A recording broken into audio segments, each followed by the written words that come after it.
দেখেছি, তার জন্য বলতে বাধ্য হই। তো আমি বলছি যেটা, কালকে তো দুটো তিনটে পোস্ট করেছিলাম ভিডিওটা। তো আজকে যে কথাটা হলো সেই কথাটা বলার যে এখনকার সময় দেখা যাচ্ছে কি, যারা বলতে জানে না বা যারা সমাজ নিয়ে কোনো রকমে ভালো মন্দ ডিসকাস করতে পারে না, বলার ক্ষমতা নেই, তারা নেতা হওয়ার জন্য এখন বিভিন্ন রকমের কমেন্টগুলো করছে।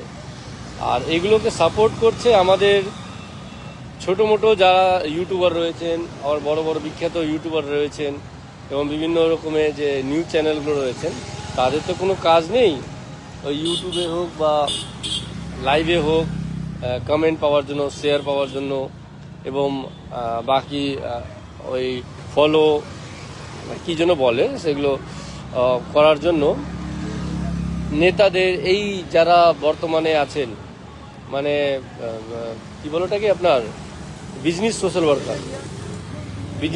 ওয়ার্কার। এই কারণে বললাম, কারণ নেতাগিরি তো আর এখন ওই সোশ্যাল ওয়ার্কের জন্য হচ্ছে না, বিজনেসের জন্য হচ্ছে। মানে আপনি পড়াশোনা করুন বা না করুন, শিক্ষা যোগ্যতা আপনার কি আছে না আছে তাতে কোনো রকমের সমস্যা নেই। বাস আপনি খালে দাঙ্গা করতে জানুন, আপনি খালে কথা বলতে জানুন, আপনি খালে গুন্ডাগর্দি করতে জানুন, তাহলে দেখবেন আপনি ভালোই ফেমাস হয়ে যাবেন।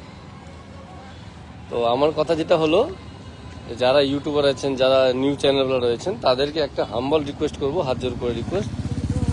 সেই রিকোয়েস্টটা হচ্ছে যে কাইন্ডলি আপনারা কোনো রকমের টপিক নিয়ে যদি কথা বলছেন, তো সেই টপিকগুলো না মানে একদম এমন করে টপিকগুলো বলুন নেতা মন্ত্রীদেরকে যারা ওরা সঠিকভাবে অ্যান্সারটা দিতে পারে। কিন্তু ওরা সেই অ্যান্সারগুলো না দিয়ে আরও উল্টাপাল্টা কিছু বলে, তাতে কি হয়, বাকিদের আমাদের সমস্যা হয়, পাবলিকের সমস্যা হয়। তো এগুলো কাইন্ডলি একটু দেখবেন। ব্যাস এতটুকুই বলা ছিল। ধন্যবাদ, থ্যাংক ইউ।